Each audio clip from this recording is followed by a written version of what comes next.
გამარჯობა ჩემო ლამაზო პატრიოტებო, დიდი ხანია არ მინახიხარ, ორი გადაცემა არ ვიყავი, ჩემი მეგობრები უზღებდნენ ამ გადაცემას და საკმაოდ წარმატებულად მატულობს ჩვენი მაყურებელი, არის გადაზიარებები, არის შემოსვლები, ნახვები და რა ვიცი, მე ვფიქრობ, რომ ასეთ რეზიუმე შეიძლება გავაკეთოთ, რომ პატრიოტებს გაუგეთ, მე ვფიქრობ, ერთმანეთს გაუგეთ.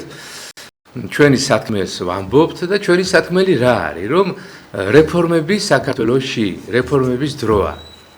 ჩვენ გადაცემაში ქართული არასამთავრობო მამულიშვილები გამოვდივართ და რა არის ჩვენი მისია და რა საერთოდ ჩვენი არასამთავრობო. ჩვენ არც პოზიცია ვართ, არც ოპოზიცია ვართ, მეგობრებო, ჩვენ ვართ ერთი გულანთებული პატრიოტები, რეფორმისტული ჯგუფი, რომელიც საზოგადოებაში გამოდის აი ამ თავისი რეფორმისტული ინიციატივებით ეკონომიკაში, ზოგადად ბიზნესში, საერთოდ საზოგადო ცხოვრებაში, ქალაქის ცხოვრებაში, განათლების სისტემის კუთხით, ნებისმიერი დაახლოებით უკვე სადღაც 100-მდე გადაცემა გავაკეთეთ ჩვენ თუ შევკრიბათ ქართულ ტივში მოღვაწეობას და ობიექტივში მოღვაწეობას. ქართულ ტივში ჩვენ გამოდიოდით თითქმის 2 წელიწადი უწყვეტად და იქაც იგივე სახელი ერქვა ჩვენ გადაცემას წმინდა ილია მართლის გზით და იქაც აი ძალიან ბევრ საინტერესო თემებზე ვლაპარაკობთ. მაგრამ მარტო კი არ ვლაპარაკობთ, მეგობრებო, გადაწყვეტის გზებსაც ვსახავდით. აი ესაა მთავარი, იმიტომ რომ შეიძლება იწუწუნო, ილაპარაკო პრობლემებზე, იჭუჭყუნო, იყვირო, იწივლო, მაგრამ ამით არაფერი, ეს პრობლემები ყველა მიცის საქართველოში რა პრობლემებია. პატრიოტმაც, ლიბერალმაც, კომუნისტმაც, ათეისტმაც და ქრისტიანმაც. ყველა მიცით ეს რა პრობლემებია, მაგრამ პრობლემებზე ლაპარაკი კი არ არის მთავარი, პრობლემების გადაწყვეტის გზები, აი ეს პრინციპები უნდა დავსახოთ და ამას ხშირად ვლაპარაკობ ჩვენ და ამ პრინციპების გადაჭრის ერთადერთი რეცეპტურა, სწორი რეცეპტურა ის არის, რომ ხალხმა უნდა განახორციელოს თავისი ძალაუფლება. მე არ მიყვარს სიტყვა დემოკრატია, იმიტომ რომ ეს არ მესმის ეს თემა მასონურ გლობალისტური კუთხით, მე მესმის ეს თემა დემოკრატიის შესახებ და ხალხით დაუფლებისა და ძალაუფლების შესახებ ეროვნული კუთხით. აი საჯაროობა, ეროვნულობა, სწორედ რომ ადამიანი რომ მიდის, ესე იგი არჩევნებზე და ხმას აძლევს რომელიმე თავის, ესე იგი პარტიას, თავის ფალავანს, ეს ადამიანი, ეს პატრიოტი უნდა აძლევდეს სწორედ პატრიოტულ ორგანიზაციებს და ეროვნული სულისკვეთებით ანთებულ ორგანიზაციებს. და ეს არის სწორი გადაწყვეტა საკითხის, იმიტომ რომ ხალხმა თავისი ძალაუფლება უნდა განახორციელოს აი ამ საჯარო არჩევნებით და უნდა მოიყვანოს ხელისუფლებაში ისეთი ხელისუფლება, ისეთი მთავრობა, რომელიც შეასრულებს ხალხის შეკვეთას. არ უნდა მოიყვანოს არა ხალხის მბრძანებელი რაღაცა ეფემერული რაღაცა ორგანიზაცია, არამედ ხალხის შეკვეთის შემსრულებელი. და ხალხი სწორედ აი ამ არჩეული პარლამენტის საშუალებით შემდეგ აფუძნებს მთავრობას, რომელიც ასრულებს შეკვეთას, საზოგადო შეკვეთას, ანუ ემსახურება ხალხს. ხალხი კი არ ემსახურება მთავრობას, არამედ მთავრობა არის მონამორჩილი ხალხის, ასე უნდა იყოს ეს. მთავრობა უნდა იყოს მოსამსახურე ხალხის და სწორედ პარლამენტში უნდა იხარშებოდეს ის კანონები, რომლის შესრულება და საზოგადო ცხოვრებაში გატარება ევალება მთავრობას, იმ სამინისტროებს, იმ მინისტრთა საბჭოებს, ვინც არის, ვინც განაგებს მთავრობას, ვინც წარმოადგენს სწორედ მათ. ჩინოვნიკებს, რომლებიც ოქროს უნიტაზებზე კი არ უნდა ოცნებობდნენ და ოქროს უნიტაზების ესე იგი დაუფლება დავანებაზე კი არ უნდა ოცნებობდნენ, როგორც მამალმა გააკეთა. არამედ უნდა ოცნებობდნენ სწორედ ხალხის მიმართ და ერის მიმართ სამსახურზე. უნდა იკმარონ ის ხელფასი, რაც აქვს და პირნათლად უნდა ემსახურონ ხალხს. აი ესა და ეს, აი ესა ყველა ესე იგი პრობლემის გადაწყვეტის ძირი და ფესვი. თუ ჩვენ ეს არ გავაკეთეთ, თუ ჩვენ ეს ამას ვერ მივახციოთ, ეს იმას ნიშნავს, რომ ხალხი არ არის ამ ქვეყნის მმართველი. ამიტომ, რადგანაც ჩვენ ეროვნულები დღეს საქართველოში უმრავლესობა ვართ, უნდა მივახციოთ ის, რომ მოვიყვანოთ ეროვნული მთავრობა. და პარლამენტი არ იქნება მონოლითური და ერთიანი და რაღაცა, აი კომუნისტური პარტიის დროს რო იყო, ხო, მთლიანად ერთი პარტიის მიერ დაკომპლექტებული. თუ იქნება საჯაროება, თუ იქნება ესე იგი თავისუფალი ნების გამოხატვა, მაშინ პარლამენტი ჩვენ გვეყოლება ჭრელი, როგორც ჩვენი ეროვნული ხალიჩა. და უნდა იყოს კიდევაც ჭრელი. იქ აქ ადგილები იმ ჩვენ ყვიარალა და ყაყანა ლიბერალებსაც იქ ალბათ 1-3-5% ექნება და უფრო უმეტესობა უნდა იყოს სწორედ ეროვნული ძალები და მათ უნდა კონდეთ ესე იგი თავრობის დაკომპლექტებისა და ჩამოყალიბების ესე იგი ძალა და საშუალება. იქ რა თქმა უნდა წარმოდგენილი იქნება ეროვნული უმცირესობებიც და ესე იგი თქვათ ის ადამიანები რომლებიც არსებობენ საზოგადოებაში. ჭრელი პარლამენტის გარეშე ვერ გამოძრებით. ეს არის ერთადერთი გზა. და რომ მივდივარ თქვა და აკრეტებულად მადამაინც ერთ პარტიაზე რო გვაქვს ფეხი მიჭერილი, იმისი არ იყოს მთვრალი მძღოლივით, ხო? არა, მეგობრებო, ეროვნულ პატარა წვრილ პარტიებსაც უნდა მივცეთ. ჩვენ ხედავთ, რომ იქმნება ეს პარტიები. ახლა მე არ ჩამოთვლი, ხო? მათ შორის არის მშვენიერი პარტია, აგერ პატრიოტთა ალიანსი, რომელსაც ამხელა გამოცდილება. ხო და რომ მიბრძანდებით არჩევნებზე, მივცეთ ამ პატრიოტთა ალიანსს ხმა, მივცეთ აგერ სხვადასხვა პარტიებს, აი აღარ ჩამოთვლი, ახლა არიან ეროვნული 1-5-6 პარტია უკვე არსებობს ეროვნული სულისკვეთებით. დაფუძნებული და აი ამ ესე იგი პროგრამებით ესე გამოსული საზოგადოების წინაშე და ნუ მივაჭიჭინდებით მანდამაინც იმ ძველ ორგანიზაციებს, რომლებიც თქვა ისედაც არიან წარმოდგენილი პარლამენტში. ეს ლიბერალების გასაგენადაც უნდა ესე იგი ითქმება, მარტო ეროვნულების გასაგონადაც არა. იმ ლიბერალების სულ ნაცებს ვაძლევთ, ხმათ, მოდით რა, ჩვენც მოგვეცით, ეროვნულ ხალხსაც მიეცით. რაღაცა შანსი იყოს, რომ პარლამენტი იყოს ჭრელი და არა მონოპოლიზირებული, არა ერთგვაროვანი. იმიტომ რომ ჩვენ ხო ხვდებით რომ ამ ერთგვაროვანი პარლამენტით, რომელიც ესეთნაირად კონტროლდება, თქვათ, ხო, ვერაფერი შედეგი ვერ დაიდო. ხო და მე როგორც იტალიაშია, ხო, აი არის ცნობილია რომ წლების განმავლობაში არის ჭრელი პარლამენტი, მაგრამ იქ ხდება მე კოალიციები, ესე იგი რაღაცნაირად დაჯგუფებები და ჩამოყალიბდება უკვე ის უმრავლესობა, რომელიც საზოგადოების მისაღებია და ეს უმრავლესობა აცხობს კარგ კანონებს. პარლამენტის დანიშნულება არის კანონების გამოცხობა, მეგობრებო, არ არის პარლამენტის დანიშნულება ცემა, ტყება, მუჯლუგუნების ყვრა და რაღაცა, ესე იგი, ჭიქაში ქარიშხლის ატეხვა. და რაღაცა დაპირისპირების სარბიელი. არ არის ეს პარლამენტი არის ჩვენ ისეთ ხალხს უნდა მივცეთ ხმა, რომელთაც აქვს რაღაცა განათლება, ესენი უნდა იყვნენ იურისტები, ეკონომისტები, პედაგოგები და არა მედოლეები, მასაჟისტები და ესენი გარმონისტები და ესენი, რა ქვია, კვილის ტექნიკები. ეს უნდა იყოს ხალხი, რომელთაც არ ეშინია ქაღალდის და ფურცლის, არ ეშინია პასტის და მელნის და რომელსაც აქვს გამოცდილება იმ ადამიანებს კანონებზე მუშაობის, წინთან მუშაობის. და სირცხვილია გავანებოთ ამ სახეობების მოჭიდავეებსა და ჯიუდისტებს და კარატისტებს თავი რა და პარლამენტში შევიყვანოთ, მივცეთ იმ ხალხს, ესე იგი, რომელთაც აქვს განათლება, რომელსაც უმუშავია წინგზე. იმიტომ რომ ადამიანს ვისაც ცხოვრებაში წიგნი არ გადაუშლია ხალხო ის კანონზე ვერ იმუშავებს. და ეს არის ქრონიკული დაავადება, რომ პარლამენტის თავმჯდომარე გამოდის წლიდან წლამდე არჩევნიდან არჩევნებამდე და აი ამას აი ამბობს რომ ხალხი ისი კანონზე რომ იმუშავონ ხალხი არ ამყავსო რა. მაგრამ ვისი ბრალია, მათი ბრალია ისე. იმიტომ რომ ეშინიათ რაღაც ჰომოფობი, ისა აქვს რა, ჰიდროფობიას რო უზახიან რა, კანონფობია, ანუ წინგზე მუშაობის ფობია. როდესაც შენ დღე ისე გავა, კვირა ისე გავა, თვე ისე გავა, რომ ორ გვერდსაც არ წაიკითხავ წიგნის. ორ ფურცელსაც არ წაიკითხავ, ან ორ თავს რაიმე, თუნდაც რაიმე ნებისმიერი წიგნის, ხო? ესეთი არის კატასტროფა ეს. რა გინდა შენ პარლამენტში, როცა არ შეგიძლია წიგნის კითხვა, არ შეგიძლია წიგნზე მუშაობა, არ შეგიძლია კანონზე მუშაობა, საერთოდ არავითარი პრინციპები არ აქვს. ამიტომ ამ პარტიების გასაგონად საერთოდ ლიბერალურ პარტიებსაც აქვს ეს დიდი ცოდვები, რომ ისეთი ხალხი ყავთ პარლამენტში, რომ უბრალოდ ეშინიათ კანონზე მუშაობის. ხო და ვერ დაიდება ეს ქვეყნისთვის შედეგი ასე ვერ დაიდება. პარტიებმა უნდა გაითვალისწინონ ეს, რომ გაანებონ თავი ამ სახეობებს, მედოლეებს, გარმონისტებს და ასეთ პროფესიის, თუნდაც პოპულარულ ადამიანებს. ეს ხალხი ვერ მუშაობს ამ კანონებზე. და არავითარ საზოგადოების შეკვეთის შემსრულებლები არ არიან. და ამიტომაც არის მე რომ ვიღებთ ისეთ რაღაც ერთმანეთის გამომრიცხვლელ კანონებს, რომელიც ან არ მუშაობს, ან ანტიადამიანურია, ან ანტიზნეობრივია, ან ანტიბიზნესისზე მუშაობს, ესე იგი არ მუშაობს ჩვენ ეკონომიკაზე და განათლების სისტემაზე.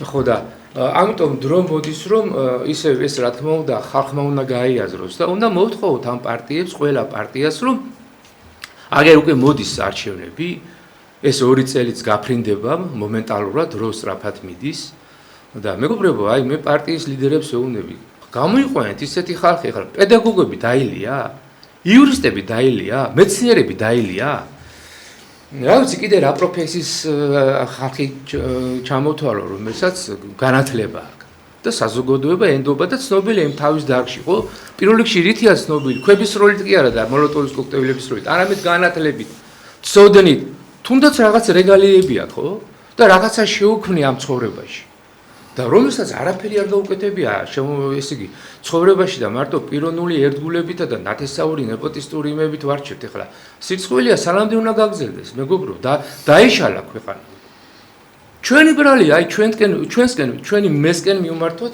კომპასი რა ეს ატმოსფერო რომელიც 10 წლეულები ჩვენ პარლამენტში ჩამოყალიბებულია სწორედ ამის გამო არის რომ შესაბამი ხალხებს ვერ ვარჩევთ ადამიანებს ვერ ვარჩევთ და შედეგით სახელზეა რა ვხვეთავთ ცემატყებას პანჩურების ამორტყმას და რა დედის გინებას პარლამენტში და მე მგონი ამას უნდა დავუშვათ წერტილი და ესე იგი დრო მოდის რომ ღირსეულ ადამიანებს მივცეთ ხმა მაგრამ ხმა როგორ მივცეთ ღირსეულ ადამიანებს თუ სიებში უღირსები გიზით ფულის ტომრები მაფიოზები ვიღაც ბიზნესის რაღაცა შავ ურთიერთობაში ყოფი ადამიანები რომლებიც მომავალში ალბათ თავის ბიზნესის დასაცავად შედიან პარლამენტში რაღაცა ქვენა ინტერესების გამო არავითარი ესე იგი პრესტიჟი და არავითარი რენომე მაგას საზოგადოებაში არ გააჩნია და რა ვიცი რატო სვავთ ამ სიებში ხალხს აი ასეა მეგობრებო რასაც დასთევს დავთესავთ იმას ვიმკით და არის სუსტი პარლამენტი თუმცა არც ეკონომიკის ანაღლებს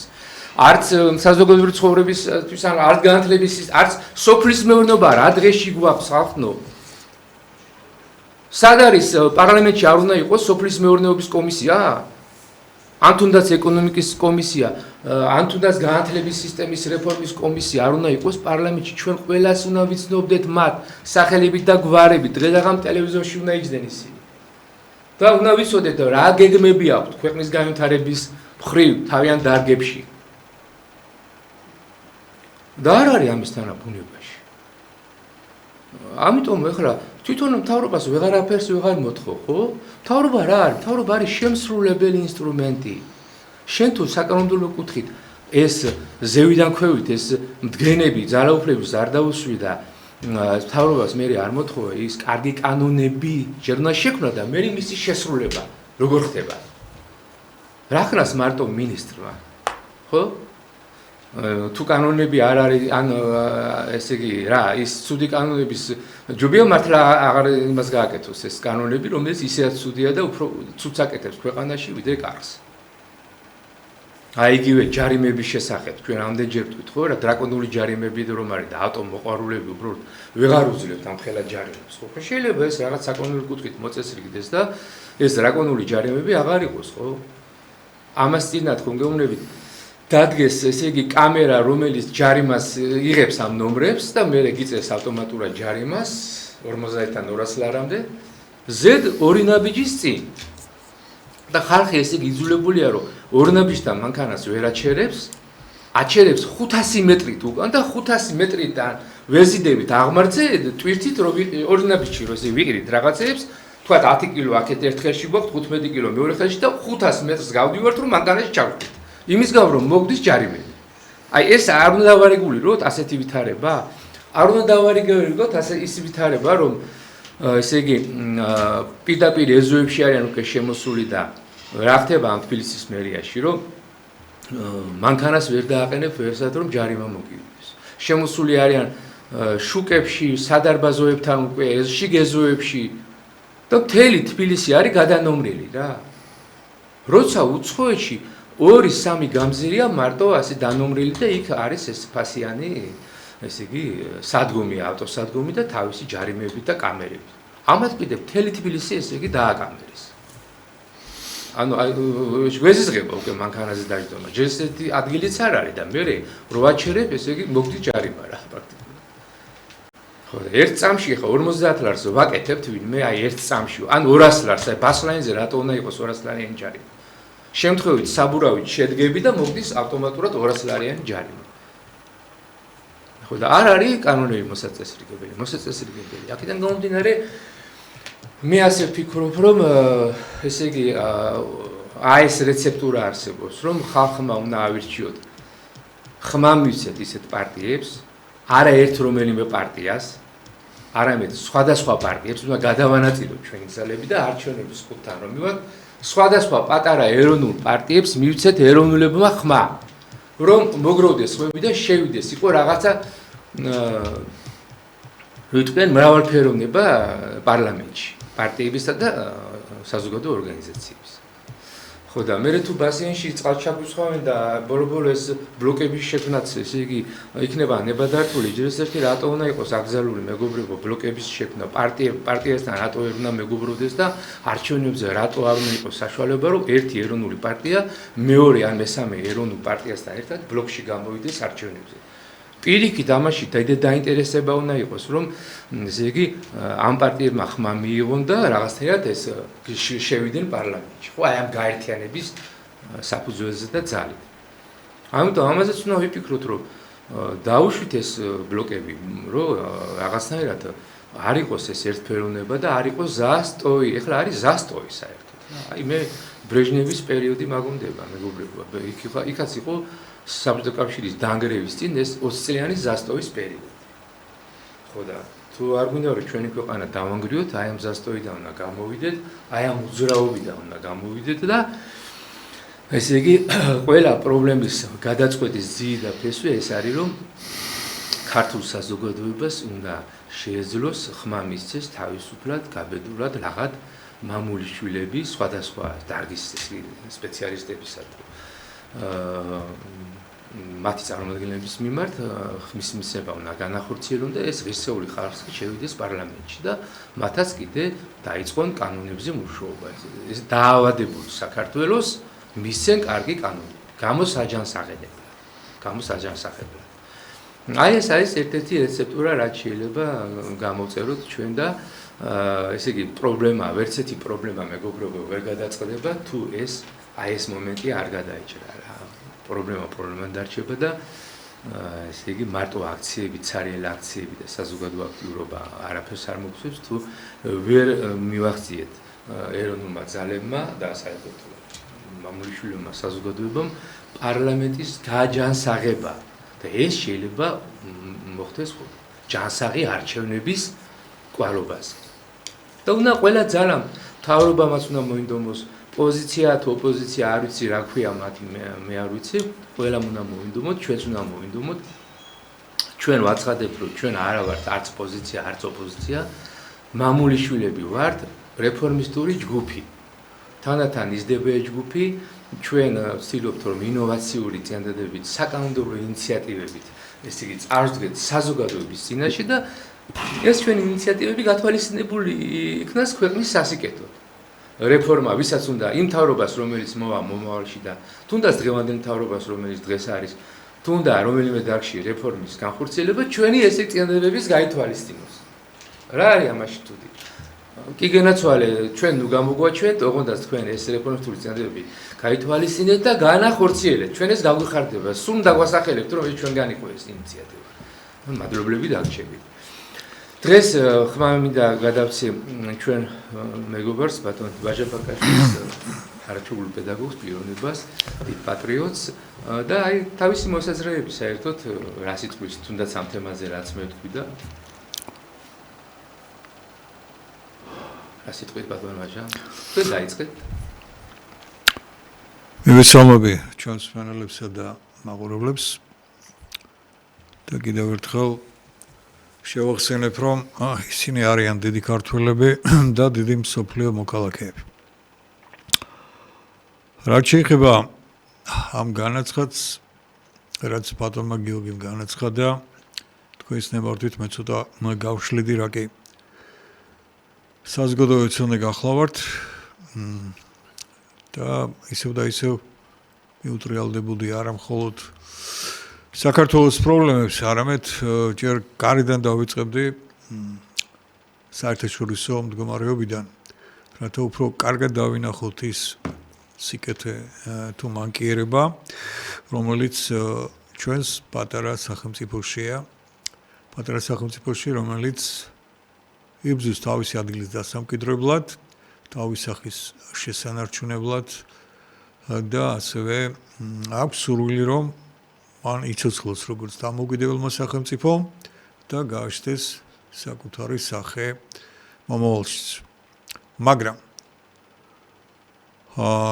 თუ გადავხედავთ ჩვენ როგორც პრესას, ასევე ტელევიზიას, ასევე გადავხედავთ იმ სხვადასხვა ინტერნეტში მოთავსებულ წერილებს, დავინახავთ, რომ ჩვენი ცნობიერება ჩვენი ეპოქის შესაბამისი არ გახლავთ.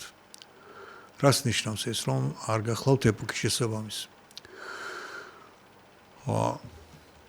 ჩვენი მოსახლეობის ის დიდი ნაწილი, რომელიც ცდილობს, რომ თავის მოსაზრებები გამოთქვას ინტერნეტში, ან პრესაში, ან ტელევიზიაში, მობილიზებული გახლავთ მხოლოდ და მხოლოდ პრობლემის ერთ ჭრილში განხილვაზე, რომ თითქოს მთელი ჩვენი შეცდომები, მთელი ჩვენი შეფერხებები, რაც გვაქვს როგორც პოლიტიკურ ცხოვრებაში, ასევე ეკონომიკურში, ასევე სულიერში, ეს ყველაფერი დანაშაული მოდის რუსეთიდან. თურმე რუსეთი არის ჩვენი ის მეზობელი სახელმწიფო, რომელიც არავითარ საშუალებას არ გვაძლევს განვითარდეთ და შევქმნათ ის მომავალი კეთილი საქართველო, რომელიც თითოეული ქართველის გულშია და რა თქმა უნდა ყველა კეთილი ადამიანის სულშიც, რომ ეს პატია ქვეყანა იყოს ისეთი წარმტაცი, რომელიც არა მარტო მის ადგილობრივ ცხოვრებლებს გაუხარდება, არამედ მის სტუმრებსაც. მაგრამ რატომ ხდება ჩვენი რეალობისა და ჩვენი ცნობიერების ჩემის აზრით ასეთი აცდენა? მომიწყენთ, მაგრამ ეს არის ან დაკვეთა, ან და რა თქმა უნდა ის დიდი ჩავარდნა, რომელსაც არა მარტო ჩვენი ადგილობრივი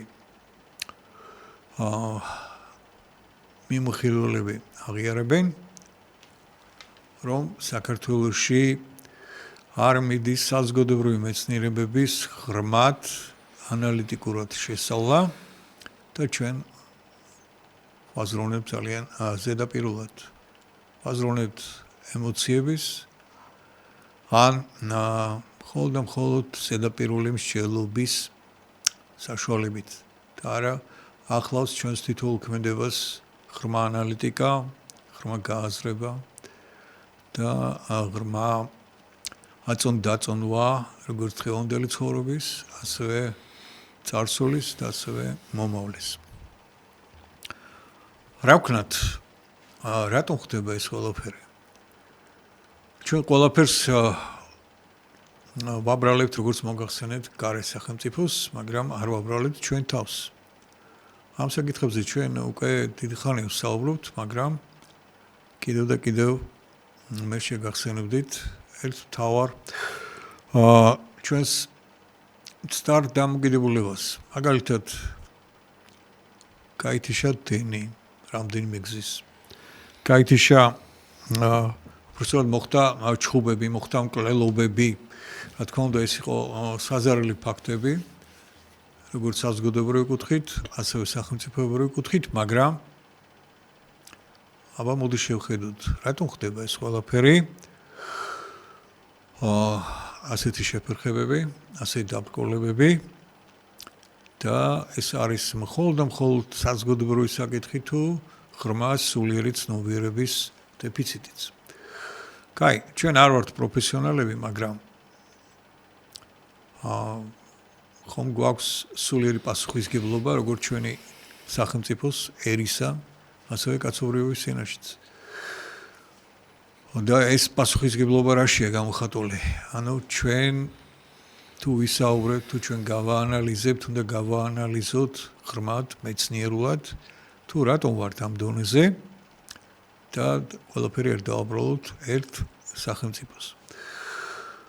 ისევ მივედით ჩვენს განათლების საკითხზე, ისევ მივედით ახსნის საკითხზეც, რადგან ჩვენი დამოკიდებულება სხვა დაპყრობებისადმი არის ძალიან ზედმეტად ემოციური, რომელიც არ შეიცავს პროფესიონალურ განჟას და ჩვენ ეს დამოკიდებულება მოყვება ძალიან დიდი ხანია, რაც დამოკიდებულება მოვიპოვეთ, მას მერე ჩვენ უფრო ემოციით მართავთ ქვეყანას, ემოციით მართავთ ამა თუ იმ დარგს მიმართულებას, ვიდრე ღრმა მეცნიერული გამოცდილებითა თუ ცოდნით.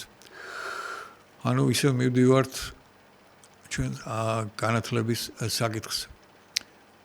საერთაშორისო ორგანიზაციებმაც, წეგანაც მოგახსენეთ და ჩვენმა ორგანიზაციებმა ჩვენი განათლების სისტემა ძალიან კრიტიკულად განიხილეს და მიაჩნიათ, რომ აქ სასწრაფო ღონისძიებებია ჩასატარებელი, მაგრამ ხდება ეს სასწრაფო ღონისძიებები, კი ხდება რაღაც ღონისძიებები, მაგრამ ის სწრაფი ნაბიჯები, რომელიც ქვეყნის წინაშე გამოცანებს სჭირდება, ჩვენი აზრით იგვიანებს და ჩვენ ვთხოვდით შესაბამის ორგანოებს, ვისაც ეს ეხება, იქნებ დააჩქაროს როგორც ანალიზი, ასევე შესაბამისი რეაქცია ამ ანალიზიდან გამომდინარე.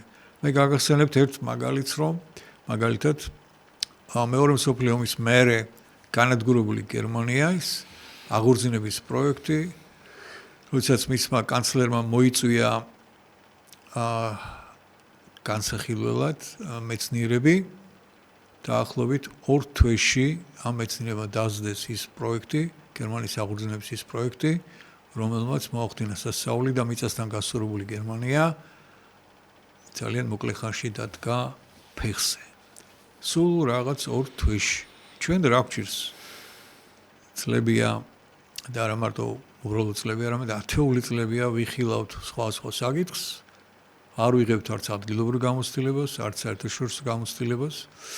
ჩვენ მაგალითად რამდენიმე გზის გავაჟღერეთ, აგერა ბატონო გიორგიც, რომელსაც დიდი გამოცდილება გააჩნია როგორც პედაგოგიური კუთხით, ასევე ეკონომიური კუთხით და საერთაშორისო მენეჯმენტის კუთხით და არაერთ გზის უთქვია, რომ ავიღოთ ხალხო სხვადასხვა პატარა წარმატებული ქვეყნების გამოცდილება, ეკონომიკური წარმატება გვინდა ავიღოთ ეკონომიურად წარმატებული ქვეყნის გამოცდილება. პედაგოგიკაში გვინდა არსებობს წარმატებული პედაგოგიური წარმატების მქონე ქვეყნები, ასევე სხვადასხვა მიმართულებით და კი არ ვებრძოლოთ ერთმანეთს, არამედ გამოცხადოთ, რომ აი ჩვენ ვსწავლობთ ამ ქვეყნიდან ამ სფეროში, ვსწავლობთ ამ ქვეყნიდან ამ სფეროში. რა გახდა ამ გამოცდილების გადმოღება და აღიარება იმის, რომ ჩვენ ვართ ცოცხალი მომავალზე ორიენტირებული ერი და სახელმწიფო და გვინდა რომ სხვადასხვა მიმართულებით ჩვენმა ერმაც და სახელმწიფომაც მიაღწიოს წარმატებებს. ასევე აქ კიდევ ერთ რამეს დავამატებდით ჩვენ, რომ იმისათვის რომ ქვეყანამ წარმატებას მიაღწიოს აპატიეთ, მაგრამ არის ძალიან ისეთი დამოკიდებულება, რომელიც არ გულისხმობს პასუხისმგებლობას. ძალიან ადვილად ვკენთ ერთმანეთს გულს, ძალიან ადვილად ვაუფასურებთ იმ უდიდეს ფასეულობებს, რომელსაც ჩვენმა წინაპრებმა მოიტანეს და გვავიწყდება, რასაც ჩვენ ყოველთვის გადაცემის დასაწყისიდან გეუბნებით ხმამაღლა, რომ ჩვენ ვართ დიდი ქართველები და ეს ფუჭი არ გახლავთ. აქ იგულისხმება ის დიდი ქართული კულტურა, რომელიც ჩვენმა წინაპრებმა დაგვიტოვეს, ფარნაოზიდან მოყოლებული დღემდე და ძალიან დიდი წარმატებები გააჩნდათ მათ, როგორც სამეურნეო თვალსაზრისით, ასევე შიგ-და-შიგ სახელმწიფო მშენებლობის თვალსაზრისით და განსაკუთრებული წარმატება მათ გააჩნდათ სულიერ სფეროში. უბრალოდ ჩვენ ხშირად უნდა გავიხსენოთ ჩვენი წინაპრების ეს წარმატებები, გავითვალისწინოთ ის გამოცდილება, როგორც ადგილობრივი და ასევე მიმართოთ მსოფლიოს სხვადასხვა წარმატებულ ქვეყნებს, რათა მათ ვისწავლოთ ის, რასაც ყველა ქვეყანას სწავლობდა და გაგახსენებთ კიდევ და კიდევ თუნდაც დღეს წარმატებულ აღმოსავლეთის ქვეყნებს. იაპონია მეორე მსოფლიო ომის პერიოდის იაპონია გახდათ ხის ქალაქების იაპონია. დღეს ჩავბრძანდით იაპონიაში და რა წარმატებას მიაღწია იაპონიამ, მაგრამ ეს წარმატება გავაანალიზოთ, რომ არ მოსულა თავისით, იაპონელებმა იშრომეს, აღზარდეს მომავალი თაობა, განავითარეს მეცნიერება და მიაღწიეს იმ წარმატებას. და იაპონიის გარდა არის ჩინეთის საოცარი აღორძინება და აღმოსავლეთის მრავალი ქვეყნის წარმატება, რომელიც ეფუძნება არა მხოლოდ საყვედურებს, რაღაც პესიმისტურ განწყობას, არამედ მებრძოლ შემოქმედებით მეცნიერულ შრომასა და ღვაწლს. და თქვენ იცნობთ ერთ პრობლემას მოგახსენებთ კიდევ, ეს არის ბოლო ხანებში ძალიან გახშირდა ეკლესიისადმი დაპირისპირება. თითქოს ეკლესია არ აქტიურობს სამოქალაქო სარბილზე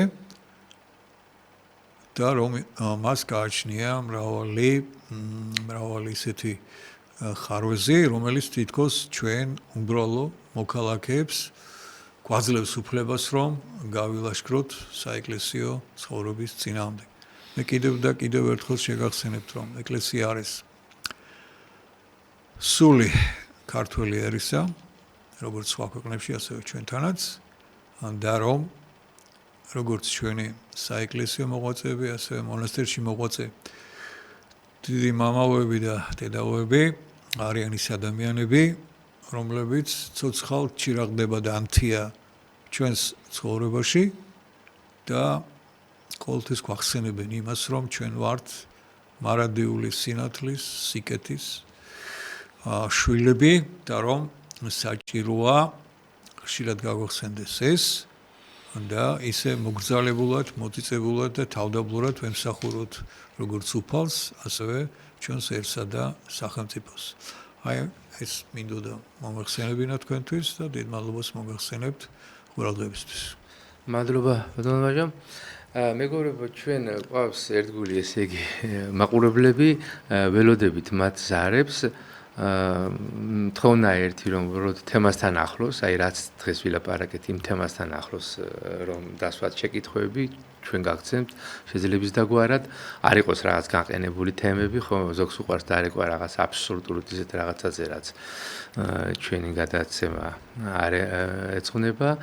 მანამდე მე სანამდე ეს არის შემოა, მე ვიტყვი ერთ რამეს, რომ აი ძალიან გული მწყდება ჩვენი ბუნების მდგომარეობა და როგორ ვექცევი ჩვენ ბუნებას, რამდენი ნაგავი იყრება ბუნებაში და ამას წინათ, რამდენიმე წლის წინათ მესტიაში ვდგევარ, მესტიის უკან პატარა ნაკადული ჩამოდის, ეგეთი ხიდია რაღაც ძალიან ორიგინალური და აღტაცებული ამ ბუნებით. იქ იყო ერთი უცხოელი და რაღაც საუბარი წავიდა, ასეთი რომ რა ლამაზია სვანეთი, რა უნიკალური ბუნება გვაქვს, საქართველოს უნიკალური რაღაცა, რა წალკოჩი ვარ და როგორ და რაღაცა და მე მეტრაბახება ეს და ეს საუბარი მიდის, ის თვითონ აღტაცებული იყო საქართველოს სვანეთი, სვანეთში ვიყავი მგაროს მესტიაში და ამ შუა ლაპარაკში ვარ და მე კიდე მინდა რომ აი უფრო ვიტრაბახო ამ ჩემი ბუნებით, ამ ჩემი ხალხით რაღაცა. უცებ ერთ-ერთი სოფლის წარმომადგენელი სვანეთის მესტიის განაპირას ცხოვრობს, გამოაყო კარები და გამოქანებული მოდის აი ამ ტაჩკით რა, ჩოვლური ტაჩკა რა ქვია ქართულად ურიკით. ამ ურიკაზე უყრია ნაგავი, თამდეს ნაგავი რა იყო. მახსოვს ეს იგი დამტრეული შუშები, ბოთლები, რაღაცა საყოფაცხოვრებო ნაგავი და ზუსტად აი ამ ღელის თავზე რომ ამ ხიძე რომ ვდგევართ და ვლაპარაკობთ მოხიბრულები, ჩვენს ფეხებთან გამოაგორა და გადაუშვა ამ ღელეში. აი რა დამემართა იცით რომ ჯერ ახლა რას ეტყვი ხო მისი კუთხეა მისი სამშობლოა რაღაცა და ეს ამდენი ესე იგი ნაგავი ჩაუშვა აი ამ ღელეში და მეგობრებო როდის უნდა მივხედოთ ჩვენ ქართველებმა პატრიოტებმა და საერთოდ თელმა საზოგადოებამ აი ამ პრობლემას რომ ნაგავი როდემდე უნდა იყრებოდეს ქალაქის ქუჩებში ჩვენს ულამაზეს ნაკადულებში ტყეში გავსებულია ნაგავი კითხეთ აი ლისის დამლაგებლებს და კუსტების რამდენ ნაგავს კრიფავენ რა გვეშველება და ეს ხალხი მე დარბის რუსთავზე და ევროპაში გვინდა ვიძახის შესულა დარწმუნებულება თითოს თითო ნაგავია გადაგდებული იქა და რა გვეშველება, როგორ უნდა მივხედოთ ამას? ნუ თუ არ უნდა ავიღოთ იმ დანიის, იმ სწორედ ევროპული გამოცდილება ნაგვის მენეჯმენტი არსებობს, ხო, ქარხნებია, რომელიც აი ამ ახარისხებენ ამას ყველაფერს, ალაგებენ და ღია ბუნებაში გარყიან ჩვენსავით. აი გადით რა ხდება დავჭალაში და იმის იქით გზაზე, ლილოსკენ ტრასაზე, რა ქვია მაგზას უკვე აღარც ვიცით. კარგით, აბა ზარი შემოუშვათ და ნახოთ. მოგესალმებით, ბატონებო. გაიხარეთ. აი თქვენ ბოლო საუბრიდან გამომდინარე ბესმიერ გეთახმებით. აი უცხოელო ჩამოსულა და აქ უცხოია ზოგიერთთან. იმასაც 2-3 კვირის მერე ისეთი საქციელი გამომუშავებია, როგორც იქცევა. აქ ისე დაიწყო. რა თქმა უნდა, აბა. ხარიხართან დააბიდა ასი გამოთქმულა. ის ინდოელი რო ჩამოდის და მოგეხსენებათ ინდოეთი და ბანგლადეში და პაკისტანის სავსეა ნაგვით. აქ რო ნახულობ შენ წყრი ისიც წყრის მერე. აღარ იკავებს თავს. იქაც მიჩვეული, ახაც ხედავს რომ შენ უარეს აკეთებ კიდე და რა გაგებია. ეს ცოტა უფრო შორიდან ახლა საბჭობას არ ვიტყვი, მაგრამ სული იქნება კიდევ თუ გამოყვეთ ესე. პორცია არ გამოსაგო. ზერამ ბატონო თქვენ პატრიოტ ალიანსზე ჩამოვიდა საუბარი. დიახ. ათამიერთან საბუთი არ ამაქვს პატრიოტ ალიანსს, მაგრამ pravas კი არ დაღავს მანქანათანს. რაც შეეხება ოპოზიციურ ძალებს, მე კიდევ ერთხელ მინდა ხაზი გაუსვა. ის კი არ არის, რომელსაც მითითებს ხელისუფლება. ოპოზიციის უფლება მოვალეობა არის უკეთესი საკითხი იმ დარგში განსავითარებლად მიაწოდოს ხელისუფლებას. ამ და გამამტკიცებლად და არგუმენტალურად სტატუს რომ საკითხი ანუ კანონი რომელიც მიიღო ხელისუფლებამ არის უკანონო. ასეთი კანონები არაერთი მიუღია, არაერთი მიიღები კიდე. პატრიოტ ალიანს და მთავარი არის კიდევ რომ ბრძოლას უცხადებს აშკარად არა ისე თვითონ ნაცებს ებრძოლება და ამ დროს 90% ნაცები ბანდერაყავს გვერდში ბატონ გიზია ივანიშვილს. უნდა გაეხარდოთ და უნდა ეწინოთ. გასაგებია, მე მესმის. შეიძლება რაღაცა გაგაწყვეტინოთ? ესე იგი, რა არის იცით რომ აი უწმინდესის ჩვენი უწმინდესი და უნეტარესის გარდაცვლილი ცხონებული ჩვენ დიდი ილიას სიტყვები გავიხსენოთ რომ აი უნდა გამოვიდეთ ამ კატეგორიული აზროვნებიდან და უნდა სიყვარული თავისოთ გულები და მივხვდეთ რომ ერთ ნავში ზივართ რა და მე ეს რო განმაცხადე აუ ისეთი აგრესია წამოვიდა რომ რაღაცა ხო ერთ ნავში ზივართო ასეო ისეო ესე იგი თუ ამ გზაზე არ გავიარეთ სიყვარულის გზაზე და ქვეყნის შენების გზაზე აი მეზობლებში მაგალითად ერთ-ერთ სოფელში გასცდა კანალიზაცია და ნახევარი სოფელი წალეკა და საბურჯავი ჯამში მივიდნენ იმ დასკვნამდე რომ ეს კანალიზაციის მილი რო გაკეთდეს ფული უნდა დაიდოს და უნდა თანხმობა იყოს ამ მეზობლებში. წინააღმდეგ შემთხვევაში მუდამ იქნება ის ძველი შუღლი წყენა და წაილეკებიან ამ კანალიზაციით რა. აი ესეთ კანალიზაციაში ვართ ჩვენ და ას საქმე არის საკეთებელი. ის პოზიცია, ის ოპოზიცია, მთავრობა ყველა უნდა გავერთიანდეთ, ჩვენ ვართ ყველა ამ სამშობლოს შვილები ერთ ნავში ზივარ და არ გაკეთდება ეს საქმე მეგობრებო თუ ესე იგი ხელის თითის გაშვერით დაუწყებთ ერთმანეთს რომ აი მე ტანკისტი ვიყავი შენ არ იყავი მე წმინდანი ვარ ის უწმინდურია უნდა დავივიწყოთ ესა თუ ეს აგრესიული ანტაგონიზმი თუ არ დამთავრდა ვიქნებით აი იმ კანალიზაციაში რაშიც ვართ ბოლო 50 წელი აი არ გამოსწორდება ბატონო და ერთი პატარა საკითხი კიდე ბევრისგან მსმენია ქუჩაში ტრანსპორტით მგზავრულის დროს აღარც ნაცები გვინდა აღარც ხოსები აბა ვინა თუ წარმოდგენა არ აქვს რომ არსებობს ტელევიზია ტელეგადაცემა ობიექტივი და თუ წარმოდგენა არ აქვს რომ არსებობს ნომერი 8 პატრიოტ ალიანსის სახელწოდებით სადაც გაერთიანებულია იდაპილიტყოდი ის კატეგორია ხალხისა რომელსაც შეუძლია ეს ქვეყანა დაძრას წინ უკუსრა არ გაჩერებულა დღესდღეობით. მეგობრობა, აი რა არის? უყურეთ, შეგაიხალო ობიექტივს, გადაცემას. არავინ არ გაწალეს, დაჭიქი და უყურეთ. გასაგებია, შედი პირდაპირ ამის უფლება მოჩიდება გააქვს. საშუალო ნებისმიერი კითხვა. მიიღებ პასუხს ამომწურავს.